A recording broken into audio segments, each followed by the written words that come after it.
Whaatalo whatu talafola Radio Samoa le nei fo i tae au, ma lo le folau, alo mai o talo les whareile. Le aisa swinga mo le leipa i pālota whaapolo kiki o loo whaia pēr, ma o le unga leo pālota le Taxpayers Union na whaia, leo loo whaawawa i peona pa pa sene maua le leiba. Ai mo le pātia Winston Peters po le New Zealand First, o leo wasau i luma, ma mauaino fo e fito o le mauta. O le National ma le Act, o loo ti e lungo le onos fulutasi no foa, e o si aise whai ngā malo.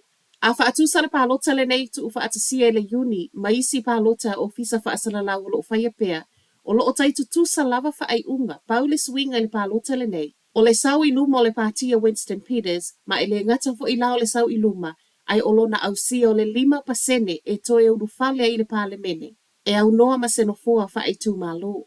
Tasi afe tangata ni usila anga vaa na fesilingia le pālota le nei, valu se lau i lunga le telefoni, ma le lua se lau whaia online.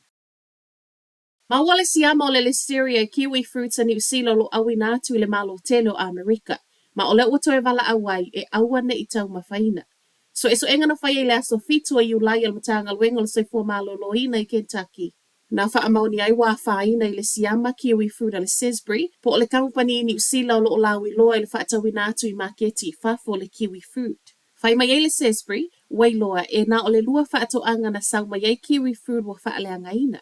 Ma o nuu fo i neina tau mai ai, e le i au mai a mai nuu na a fia i lolonga.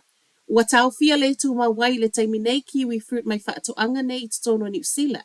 Ma e tu salea ma le tolu afe tolu se lau valu se fulu trays o kiwi fruit wa a fia ai.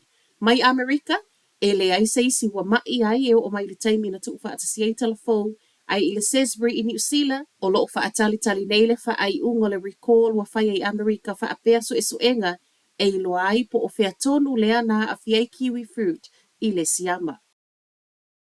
Ua iai maa salonga iai le tangata lea i fesoa soani e wha alafi le tamai a Tom Phillips malana whanau. O lea na ngata lava le vaai o Phillips i le piki apu nga oi le vai aso tāluai. Ma o leo matua i paso leo e toi sue e le ngata e sau e tu i ona mōlianga o lo mōli ai. Ai wha apele whanau la iti leo o savali le se fulu iwa masina o le ai. Ai mai tangata marokopa wa moli mau nisi tala le tua New Zealand. E leo popole tele i ai le leilo loa o Phillips malana whanau. A wa o lea fo ina o mua ai fo i mai. O lo o fia uma matamaiti toi manuia. Fina ngalo se tasi o tina mai lo lata o pitonuu o le mea tau lia o lo o le leona wa ai e Phillips lana whanau. Ai iso e ngā leo o le oisi sifo o torohanga wha apea lea si o ana i Waikato. O le tonga vawanga i le Tasman Sea wha apea ai bale asiasi i whaleo a inga taitasi. A vea leo tangata to alua i le tau nei le umai o lata o tūlinga. Tu sole tu lai tolu le ana tau mawhai ei leo e wha atu le ta avale ngoi le nei o tārai au kilani peitai e le i tū. Ma o leana amata tuli loa i le helikopa, mai papa toi. O Glendine, leana tia i eile ta avale ngoi, muli ai maua le to alua lea ua ave leo. Lei se isi ta avale nā whaine le tulinga le nei, po o se isi fo ina wha amanu ali ai. Tala wha ai u? Wha awa upea ona leanga wa a whewa i le Sami a le Inter-Islander ma ua iaile popolenga, e le o au ngao na toi whewa i. Po le soluru leana momoe ai le pasese sai lunga, o le Kaitaki a le Inter-Islander ina ua le mawhai o na sawi to tonu e taula le iai. Ma i wha maoninga e le to atele se pase se sai lunga le vaa. Ma o le to atele fo i o aveta avale a pisinisi o lo o wha o ngā ina le nei au nanga. Tai awana nafi na wha ato ato so mai e taula i le wafu i Wellingtone. Ma ua whai mai e pase se masani o na wha o ngā ina. Va a nei e whewa i le vao le North ma le South Island.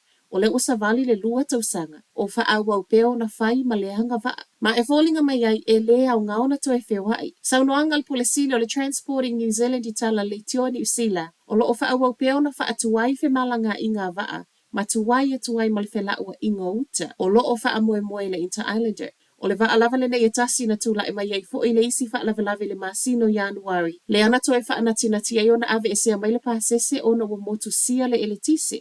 Ma iso enga na mawai, o le leona va ai le kiwi rail o ana va a le isi mafu anga, e ala i le whai o siaki e mautino ai le saunga le mu.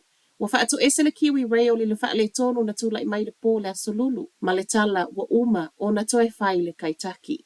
Tala nao le nei tai au, manuia le aso.